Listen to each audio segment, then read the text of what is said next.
There's a moment in every man's life where he faces a choice that will define everything that comes after. Not the choice between this woman or that woman, this career or that career, this city or that city.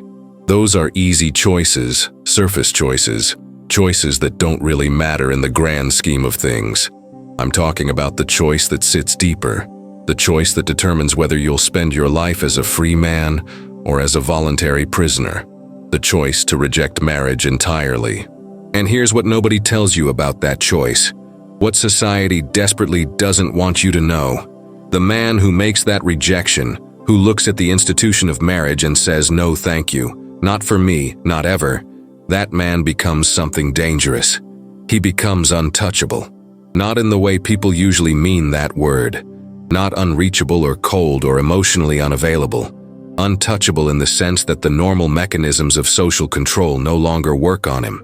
He stepped outside the game entirely. And once you're outside, once you've seen the machinery from the outside looking in, you can never be pulled back into the illusion. You become immune to the weapons that keep other men compliant. Nietzsche understood this better than almost anyone. He never married, he rejected the entire premise. And people have spent over a century trying to psychoanalyze why, trying to find the wound, the trauma, the deficiency that explained his choice. But what if there was no deficiency? What if his rejection of marriage wasn't a failure but a victory? What if he understood something about power and freedom that married men spend their entire lives running from? See, Nietzsche wrote about the last man, the comfortable man, the man who blinks and says, "We have invented happiness." The last man wants comfort, security, predictability. The last man wants marriage because marriage is the ultimate symbol of having arrived, of being done, of no longer having to struggle or grow or become. But Nietzsche despised the last man. He celebrated the opposite, the man who constantly overcomes himself, who rejects comfort in favor of growth, who stays dangerous and alive and undomesticated. The man who rejects marriage isn't broken. He's just refusing to become the last man. Let me explain what happens when a man truly, genuinely rejects marriage as a life path. Not because he's been hurt, not because he hasn't found the right person yet, not because he's afraid of commitment, but because he's looked at the institution clearly, examined what it actually requires, calculated the real cost, and decided that the price is too high for what's being offered. That man, in that moment of clear-eyed rejection, he crosses a threshold. He stops being legible to normal society. People can't categorize him anymore. Is he gay? Is he damaged? Is he selfish? Is he immature? They cycle through every possible explanation because the one explanation they can't accept is the simplest. He's looked at their lives and decided he wants something different. That incomprehensibility, that refusal to fit into approved categories, it's the first layer of untouchability. You can't manipulate someone you can't understand. You can't shame someone who's already decided your approval doesn't matter. Think about how society controls men. Really think about it. The primary mechanism is status competition routed through female approval. You're supposed to want the house, the car, the career advancement, the wife, the kids, not because you actually want those things in themselves, but because they signal to women that you're a worthy mate. Everything men are told to pursue in modern society, all the markers of success, they're all ultimately about becoming the kind of man that women choose. Your entire life becomes a performance designed to win and keep female approval. But what happens when a man genuinely stops caring about that approval? Not in the bitter way of someone who wanted it and couldn't get it, but in the liberated way of someone who's examined it and decided it's not worth pursuing. That man becomes untouchable because the primary lever of control no longer works. You can't threaten him with the loss of something he doesn't want. You can't dangle rewards that don't interest him. He's playing a completely different game with completely different rules, and that makes him unpredictable, uncontrollable, and therefore dangerous to the social order. Now watch what happens when other people realize you've genuinely rejected marriage. Not that you're between relationships, not that you're playing the field, not that you're commitment phobic, but that you've consciously, deliberately chosen a life path that doesn't include marriage ever. The reactions are fascinating and revealing. Women get offended as if your choice is a personal rejection of them specifically. Married men get defensive as if your choice is an implicit criticism of theirs. Parents get disappointed as if you've failed some fundamental obligation. Friends start analyzing you, trying to find what's wrong, what needs fixing. Society treats your choice as a problem to be solved, rather than a valid life path to be respected. And in that reaction, in that inability to simply accept your choice, you see the truth of what marriage really is in modern society. It's not about love or partnership or building a life together. It's about conformity. It's about everyone making the same choice so that nobody has to examine whether it was the right choice. Your rejection threatens that consensus. You're the heretic who won't recite the creed. And heretics have always been dangerous. Here's where it gets really interesting. The untouchability that comes from rejecting marriage. It compounds over time. The longer you hold your position, the more immune you become to the social pressure. In your 20s, when you reject marriage, people think you're just young and immature. You'll grow out of it. In your 30s, they start to worry about you. They set you up. They intervention you. They try to fix whatever they think is broken. But if you make it to your 40s, 50s, 60s still unmarried and still genuinely content with that choice, something shifts. People stop trying to change you. They stop understanding you. You become this alien creature that doesn't fit any of their models. And in that incomprehensibility, you gain a kind of power. You're proof that the system is optional. You're walking evidence that a man can build a meaningful life outside the approved structure. And that evidence is dangerous because it might inspire other men to question whether they really want what they think they want. Nietzsche had this concept he called the revaluation of all values. It's the idea that you have to examine everything you believe, everything you've been taught to want, and decide for yourself what actually has value. Not what society says has value, not what tradition says has value. What you, in your specific existence with your specific nature, actually value. Most men never do this. They accept the package deal. Work hard, get married, have kids, buy a house, retire, die. They never ask whether that's what they actually want or whether it's just what they're supposed to want. The man who rejects marriage has done the revaluation. He's examined the package deal and said this particular component doesn't serve my flourishing. I'm removing it from my life plan. And once you've done that kind of radical self-examination in one area, you start doing it in others. You start questioning career paths, lifestyle choices, relationship structures, everything. You become someone who creates his own values rather than accepting society's values. And people who create their own values, they're untouchable because the normal reward and punishment systems don't work on them. Let's talk about leverage for a moment. In any relationship, in any social structure, power belongs to the person who needs it least. The person who can walk away without catastrophic loss. That person controls the dynamic. Married men have very little leverage in their own lives. They can't easily walk away from their jobs because they have families to support. They can't easily relocate because they have wives and kids with their own needs. They can't easily change careers or pursue risky opportunities because stability is paramount. Their entire lives are structured around obligations that limit their options. The man who rejects marriage maintains maximum leverage because he has minimal obligations. His life is not a house of cards where removing one piece brings everything down. He can quit his job tomorrow and it affects only him. He can move to another country on a whim. He can pivot his entire life direction without asking permission or considering anyone else's plans. That optionality, that freedom to maneuver, it's a form of power that married men don't have. And people can feel that power even if they can't name it.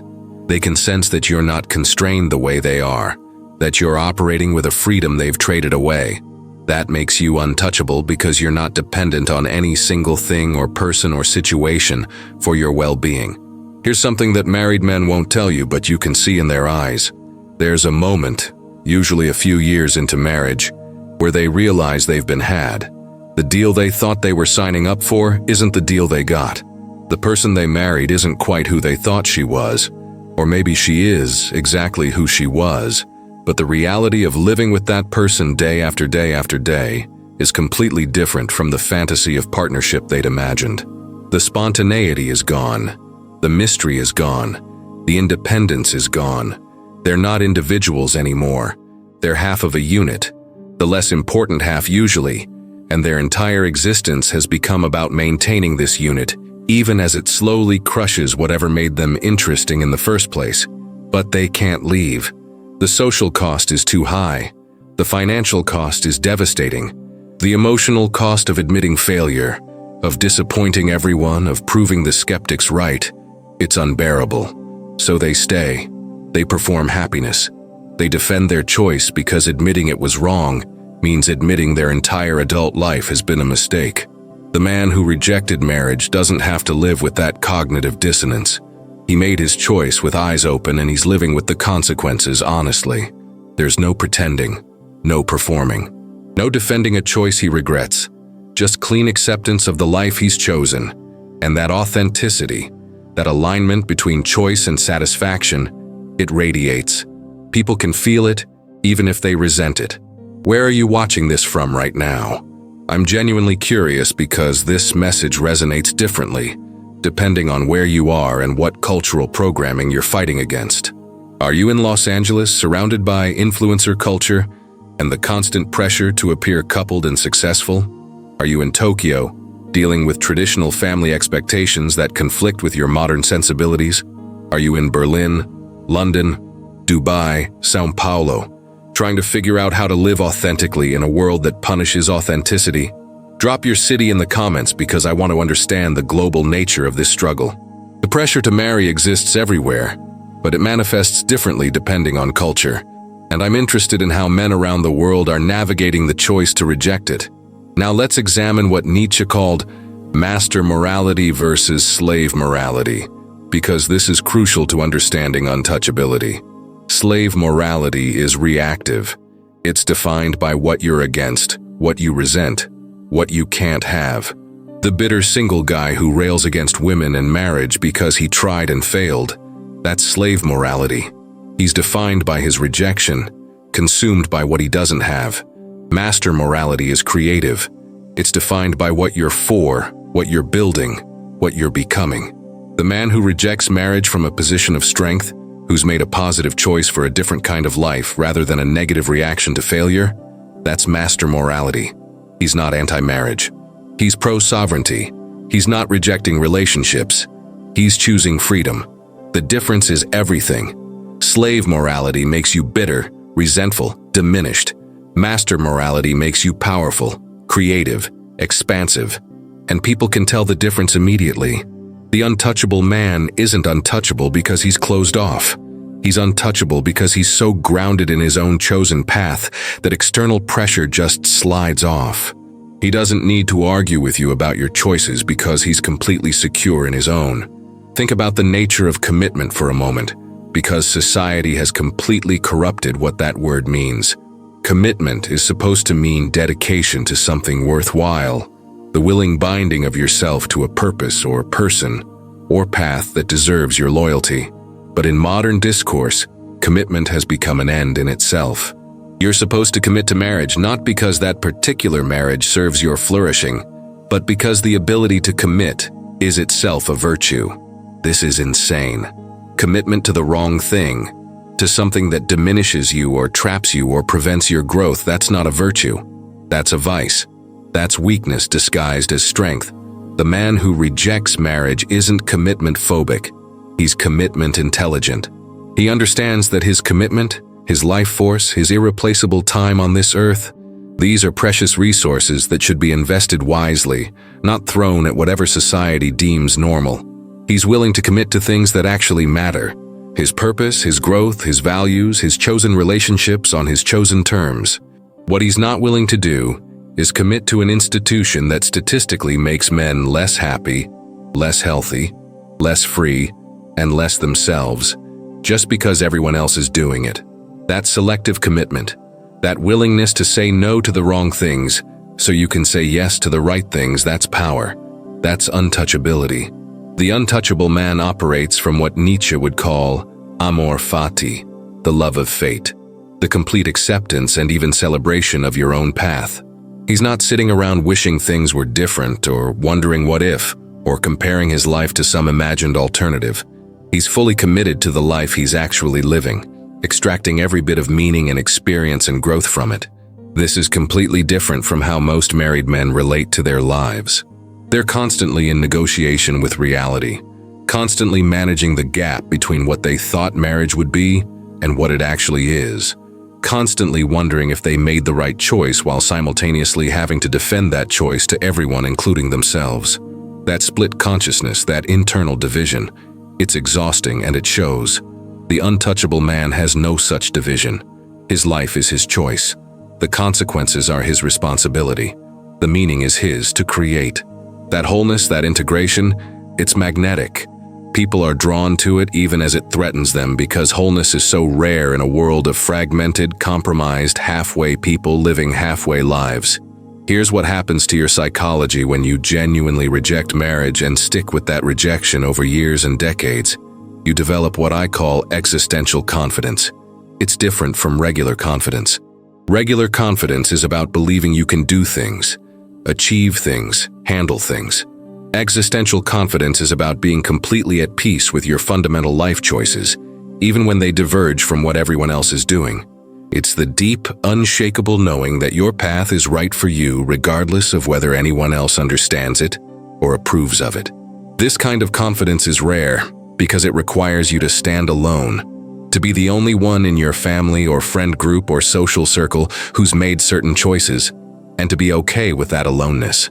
Most people can't handle it. They need consensus. They need validation. They need to look around and see other people making similar choices so they know they're on the right track. The untouchable man doesn't need that. He's developed the internal compass that Nietzsche talked about, the ability to navigate by his own values rather than by social proof. And once you have that, once you trust yourself at that level, external opinions lose their power over you. Let me tell you about a dynamic that married men experience but rarely discuss openly. It's the slow erosion of male friendship that happens after marriage, and it's devastating. Before marriage, men have rich, complex friendships with other men.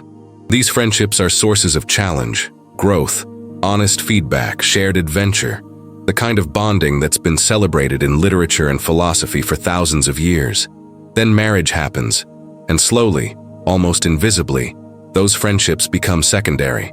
The primary relationship is now with the wife, and male friendships are allowed only in the margins, only when they don't conflict with couple time or family obligations, only when the wife approves of the friends and the activities. Many married men wake up one day and realize they don't have real friends anymore, just acquaintances they see occasionally, other married men who are equally isolated in their domestic units.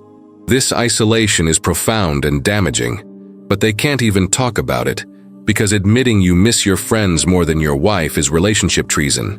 The man who rejects marriage maintains his friendships as primary relationships. He invests in them, prioritizes them, builds his social life around chosen brotherhood rather than obligatory coupledom. And those friendships, maintained over decades without the fragmenting force of marriage, they become deep and sustaining in ways that married men's friendships rarely can be. That social richness, that chosen tribe, it's another layer of untouchability. The untouchable man isn't lonely. He's surrounded by people he's chosen and who've chosen him. Relationships maintained through genuine affinity rather than legal obligation. There's a phenomenon in nature where certain animals become apex predators, not through size or strength, but through adaptation and intelligence. They occupy a niche that makes them untouchable to normal predator-prey dynamics. The man who rejects marriage is similar. He's not necessarily bigger or stronger or richer than married men, but he's adapted to a different niche. He's playing a different game entirely. While married men are competing for resources to support families, climbing corporate ladders they hate to afford lifestyles they don't enjoy, the untouchable man is optimizing for freedom and meaning. He can live on less because he doesn't have to fund a family. He can take risks because failure doesn't ripple through other people's lives. He can pursue purpose over profit because his obligations are minimal. This different optimization strategy, it allows him to do things and become things that married men simply can't. He can spend a year writing a book that might not make money. He can travel for months. He can start a business with high risk and high potential reward. He can say yes to opportunities that married men have to decline. And over time, that accumulated capacity for risk and growth, it compounds. The untouchable man at 50 is living a completely different kind of life than the married man at 50, not because he's better or worse, but because he's been playing a different game with different rules and different possibilities. Nietzsche wrote about the eternal return, the idea that you should live your life in such a way that you'd be willing to live it again and again for eternity, exactly as it is. It's a thought experiment designed to make you examine whether you're actually living in a way that honors your deepest values, or whether you're just going through the motions. Most married men fail this test spectacularly. If you told them they had to relive their marriage exactly as it's been, every argument, every compromise, every moment of quiet desperation for eternity, they'd be horrified. But they can't admit that, not even to themselves, because admitting it means admitting their entire life structure is wrong. The man who's rejected marriage and built a life of genuine autonomy, purpose, and chosen relationships, he passes the eternal return test. He's living intentionally. His life is a reflection of his actual values, not a performance of someone else's script. When you ask him if he'd live this life again, he says yes without hesitation. That's the difference between existence and living. Married men often exist, going through approved motions, checking boxes, maintaining appearances. The untouchable man lives, makes real choices, experiences real consequences, builds real meaning. And you can feel that aliveness. It emanates from him like heat from fire. Let's talk about something uncomfortable but necessary, the sexual dimension of untouchability. Married men's sexuality becomes completely domesticated. It's scheduled, negotiated, often unwanted by one or both parties but performed out of obligation. The mystery is gone. The desire is often gone. What remains is a kind of sexual maintenance, keeping the relationship functional through periodic physical connection that's more about relationship management than actual want. And over years, decades of this, something in the man dies. The wild animal part of sexuality, the part that's spontaneous and hungry and alive, it gets buried under layers of routine and obligation. The man who rejects marriage keeps his sexuality wild. It's not domesticated. It's not scheduled. It remains connected to actual desire rather than relationship duty. Now, this doesn't mean he's promiscuous or constantly chasing women. It means his sexuality remains his own, an expression of his authentic desire rather than a tool for relationship maintenance. And that wildness, that connection to genuine wanting rather than performing wanting, it's part of what makes him untouchable. You can feel when a man's sexual energy is his own, versus when it's been surrendered to relationship obligations. The untouchable man radiates a kind of contained power because his life force hasn't been dissipated through decades of obligatory sex with someone he no longer genuinely desires. Here's a pattern you'll notice once you start looking for it. Married men are constantly seeking permission, not overtly, not consciously, but it's there. Can I go out with the guys this weekend? Can I buy this thing I want? Can I pursue this hobby? Can I take this job opportunity?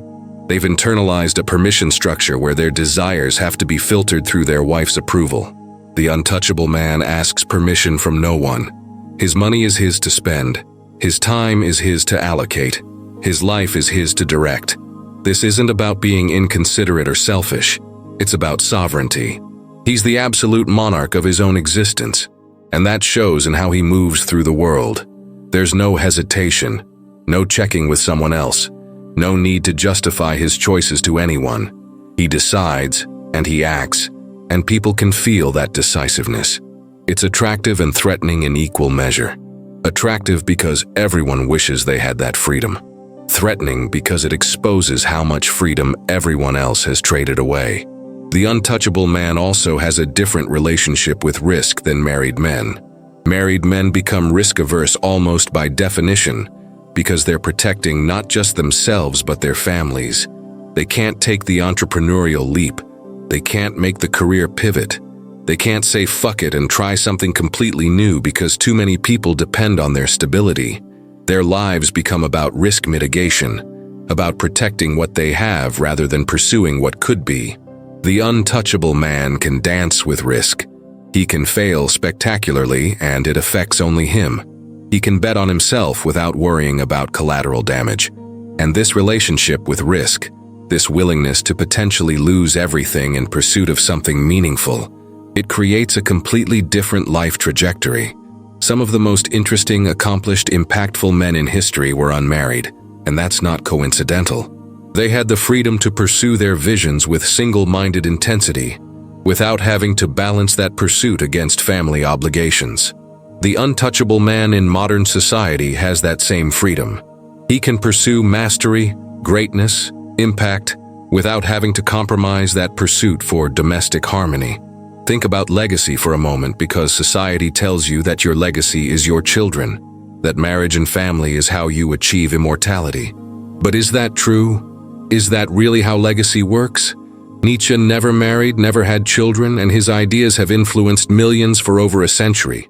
His legacy is his work, his thought, his contribution to human understanding. The same is true for many unmarried men throughout history. Artists, philosophers, inventors, explorers who poured their life force into their work rather than into families. Their legacy is what they created, what they discovered, what they contributed to human flourishing. The untouchable man who rejects marriage isn't rejecting legacy. He's choosing a different kind of legacy, one built on contribution rather than reproduction, on ideas rather than genetics, on impact rather than continuation of his family line. And there's something deeply powerful about that choice. It's the choice to matter because of what you did, not because of who came from you. Not everyone is built for that path, but for those who are, for those whose purpose is larger than personal genetic continuation, marriage is often an obstacle to their real legacy rather than the path toward it. Let me tell you what happens psychologically when you've been unmarried by choice for long enough that it's clearly not an accident or a temporary state, but a permanent life structure. You develop an immunity to a very specific kind of suffering that plagues most of humanity, the suffering that comes from living inauthentically. Most people, married or not, spend their lives performing versions of themselves that aren't quite real. They're playing roles, meeting expectations, being who they're supposed to be rather than who they are. And that performance, maintained over years and decades, it's absolutely exhausting. It creates a low-grade depression, a sense that life is happening to you rather than being created by you, a feeling that you're watching your own life from the outside rather than living it from the inside.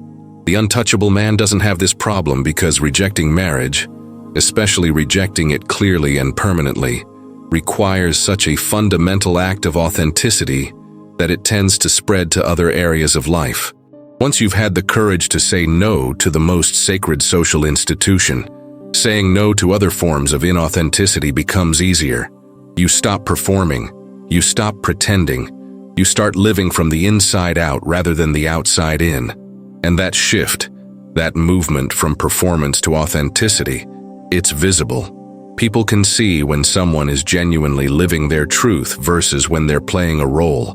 And genuine authenticity is magnetic even when it makes people uncomfortable. There's a concept in Nietzsche's work about the spirit's three metamorphoses: the camel, the lion, and the child. The camel bears burdens, carries what society loads onto it, kneels to accept more weight. Most married men are camels, bearing the burden of social expectations, carrying the weight of being providers and husbands and fathers, kneeling to accept more and more obligations. The lion says no, refuses the burden, fights against the weight. The man who rejects marriage is the lion, roaring his refusal to carry burdens he didn't choose. But Nietzsche says the final transformation is to the child, who doesn't just refuse burdens but creates new values, plays new games, lives with innocence and creativity and joy.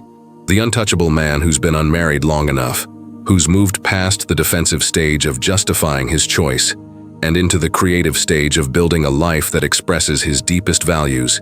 He's approaching the child. He's not against marriage anymore.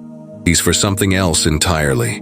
He's creating his own meaning, playing his own game, living with a kind of freedom and joy that people who are still carrying burdens can barely imagine. And that joy, that genuine delight in a life built according to his own design, it's perhaps the most threatening thing about him, because it proves that happiness doesn't require following the script. Let's address something that people assume about unmarried men. Loneliness. The assumption is that if you're not married, you must be lonely, isolated, missing out on deep human connection. But here's what actually happens. Marriage often creates a very specific kind of loneliness. The loneliness of being deeply known by someone who no longer truly sees you. The loneliness of sleeping next to someone while feeling completely alone. The loneliness of having a life partner who's become more like a business partner or roommate. It's the loneliness of intimacy without connection, proximity without understanding. The untouchable man who's rejected marriage isn't necessarily any lonelier than that. In fact, he's often less lonely because his connections are chosen and maintained through genuine affinity rather than legal obligation. He has friends he actually connects with. He has relationships, romantic or otherwise, that are based on mutual desire rather than binding contract. He has the space and time to develop deep connections with multiple people, rather than being expected to get all his intimacy needs met by one person who's also managing their own life and needs. The quality of connection available to the unmarried man, when he's intentional about building it, often exceeds what's available in marriages that have settled into comfortable but disconnected routine. Here's something that will bother people but needs to be said. The untouchable man who's rejected marriage has access to a kind of masculine power that married men have surrendered. Not power over women, not dominance or control, but power in the original sense, the capacity to act, to choose, to shape your life according to your will. Married men have traded that power for security and social approval. They can't act unilaterally. They can't choose without consultation. They can't shape their lives without considering another person's needs and desires. Their power has been diffused, diluted, made conditional on maintaining relationship harmony. The untouchable man retains concentrated power over his own existence. His choices are his own. His path is self-determined. His life force isn't split between competing demands, but focused on his chosen purposes. And people can feel that concentrated power. It's why unmarried men who are genuinely content with their choice often have a kind of magnetism that married men lack. They're undivided. They're whole. They're operating at full capacity rather than at the diminished capacity required by relationship compromise. This doesn't make them better than married men, but it makes them different in ways that are both attractive and threatening. Consider the nature of time and how it shapes untouchability. Married men's time is never fully their own. There's always someone with a legitimate claim on it. Wife time, kid time, family obligation time, house maintenance time. Their schedule is a constant negotiation between competing demands, and their own desires often come last if they come at all. The untouchable man's time is sovereign. Every hour is his to allocate based on what serves his purposes, his growth, his joy. Want to spend an entire weekend reading philosophy? Do it. Want to train for an ultramarathon even though it means being gone for hours every day? No problem. Want to dedicate evenings to building a business or learning a skill or creating art? There's nobody to negotiate with. This sovereignty over time, this ability to invest your hours in what actually matters to you, rather than what relationship maintenance requires, it compounds over decades into completely different life outcomes. The untouchable man at 60 has had thousands more hours than his married counterparts to invest in mastery, creation, growth. That accumulated time investment shows in who he's become. Nietzsche wrote that you must have chaos within you to give birth to a dancing star. He meant that creativity, greatness, anything truly original requires a certain wildness, a refusal to be completely domesticated and controlled. Marriage is fundamentally a domesticating force. It takes the chaos and wildness of masculine energy and channels it into approved, productive, manageable directions. Provider, protector, partner. These roles aren't bad, but they are limiting. They require you to sand down your rough edges, moderate your extremes, become predictable and stable and safe. The untouchable man who rejects marriage keeps his chaos. He remains undomesticated, not in the sense of being uncivilized or crude, but in the sense of maintaining that wild, creative, dangerous energy that makes greatness possible. He can be extreme. He can be obsessive. He can follow his demon wherever it leads without worrying about whether it's compatible with domestic stability. And from that maintained wildness, from that refusal to be completely tamed, genuinely interesting things emerge. Art, philosophy, innovation, adventure, the kind of contributions to human flourishing that rarely come from comfortable domesticated lives. Let me tell you about a conversation I had once with a married man in his 50s. We were talking about life choices, and he said something I'll never forget. He said the hardest part isn't that he made the wrong choice in getting married. The hardest part is that he'll never know what the right choice would have felt like. He'll never know who he might have become if he'd chosen differently. He'll never know what he was capable of when operating at full capacity without relationship constraints. He's haunted not by what he has, but by what he'll never know about himself. That haunting, that wondering, that permanent question mark about unlived potential, it's the ghost that visits many married men in quiet moments.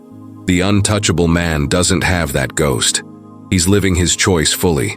He's discovering what he's capable of. He's becoming who he is without artificial limits. And while he might wonder sometimes what marriage would have been like, it's a casual curiosity, not a haunting. Because he made his choice from strength, from clarity, from genuine self-knowledge, he's at peace with the path not taken, because the path he's on is so clearly right for his nature. Here's the final piece of untouchability, the one that makes all the others cohere into something genuinely powerful. The man who rejects marriage and builds a rich, purposeful, autonomous life around that rejection, he becomes proof. Proof that the social script is optional. Proof that happiness doesn't require following approved paths. Proof that masculine flourishing can take many forms, not just the narrow channel of provider, husband, and father. And that proof, that living evidence of alternative possibility, it's dangerous to social order. Society functions on consensus, on everyone agreeing to follow similar paths and want similar things. When someone steps outside that consensus and thrives, when they demonstrate that there are other ways to live that lead to fulfillment and meaning, it threatens the whole structure. Because if one man can do it, others can too. If the script is optional, everyone has to ask themselves why they're following it. The untouchable man isn't trying to recruit others to his path.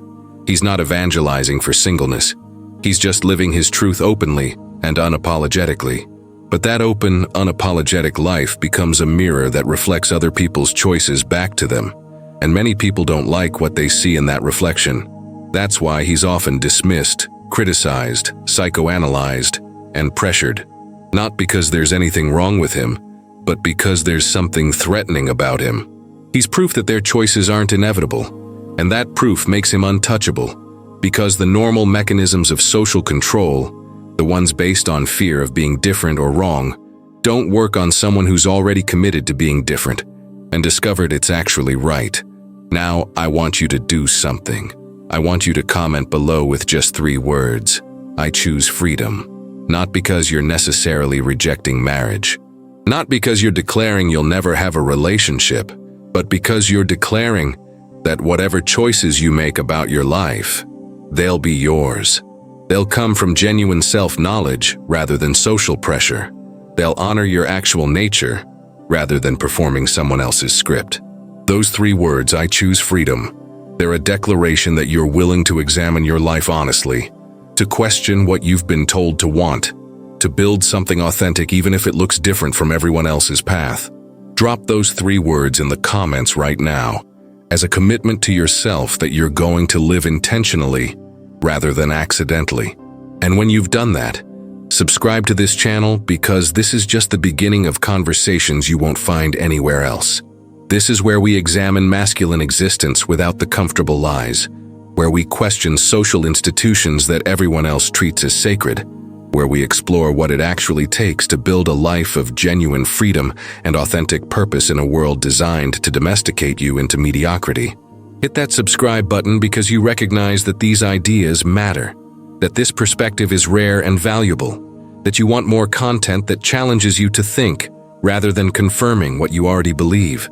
Give this video a like, because engagement tells the algorithm that uncomfortable truths deserve to be spread, that men deserve access to perspectives beyond the approved narrative. But here's what I really want you to understand. Everything we've discussed here, this entire exploration of untouchability and masculine sovereignty and the power of rejecting social scripts, this is just scratching the surface. There are dimensions of male power and purpose that we haven't even approached yet. There are truths about how men create meaning, build legacy, access their deepest capacities, truths that make what we've covered today seem like introductory material. And that's what's coming, not in some distant future, but soon. The next conversation builds on this foundation and takes it somewhere you won't expect, but will absolutely recognize as true once you see it.